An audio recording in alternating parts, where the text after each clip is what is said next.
मैं अभी राजाबास बांध पर हूं और कोसी नदी ने फिर से अपना विकराल रूप शुरू कर चुका है। जी हाँ, नमस्कार। कृपया भिडियो स्किप नगर्नुहोला।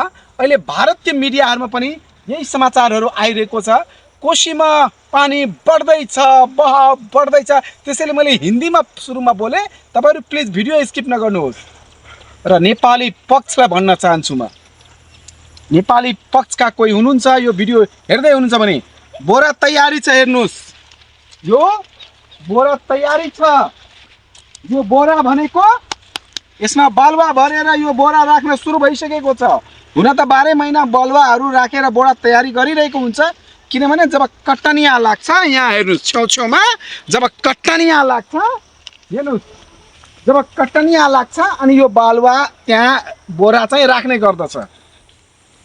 सप्तकोशी नदी यसपालि विकराल रूप लिँदैछ भनेर विभिन्न विज्ञहरूले बताइरहेका छन्। तर भारतीय मिडियाहरुमा पनि कोशी नदी से इस बार ये हो जाएगा, ओ हो जाएगा लगायतका समाचारहरू हामीले विभिन्न सोशल मिडियाहरुमा, भारतीय विभिन्न समाचार माध्यमहरुमा पनि हेरिरहेका छौं। हो, किनभने यो भन्दा अगाडि पनि कोशी नदीको 56 मा 56 ढोका नन स्टप पटक पटक दुईचोटी एकै बर्खामा खोलिएको थियो र कोशी नदीको जुन ढोका छ एकदमै जीर्ण अवस्थामा छ। कोशी नदीको ढोका के कोशी पुल यसपालि भाँचिने हो लगायतका प्रश्नहरू पनि उठिरहेको छ। तर कोशीको जुन यो तपाई हेर्दै हुनुहुन्छ रूप, यसपालि के यो रूप कोशीले 2065 साल अर्थात् 2007 मा जब कोशीको बाँध फुटेको थियो, के त्यसरी नै यसपालि के यस्ता स्पर्शहरू यसपालि फुट्न सक्छ?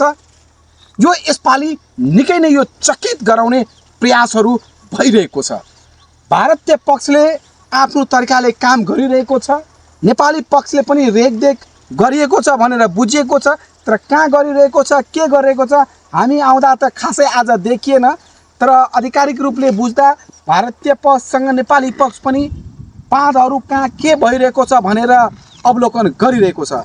नेपाल सरकार खास गरेर यसपालिको हाम्रो आदरणीय बालन सरकारको ध्यान जाओस्। कोशी नदीको यो जुन तपाई यो बहाव हेर्दै हुनुहुन्छ, यो कयौंको नम्री जग्गा हो। फेरि अरु मानिसको, आम नागरिकको घर जग्गा भाँचेर कोशी मतलब तोडेर कोशी नदी नबग्योस्। यसको लागि एउटा राम्रो समयमै ध्यान जानु नेपाल सरकारको अति नै आवश्यक छ र नेपाल र भारत दुवै बीचको जुन सम्झौता छ त्यो सम्झौता अनुसार नियम र कानुनमा यस विषयमा सबैको गम्भीर ध्यान जानु अति नै आवश्यक छ। नमस्कार, म हुँ पवन रोनियार। कृपया तपाईलाई यो भिडियो कस्तो लाग्यो आफ्नो प्रतिक्रिया, आफ्नो कमेन्ट बक्समा लेख्नु होला। तपाईको कमेन्टको रिप्लाई गर्ने प्रयास गर्ने नै छु।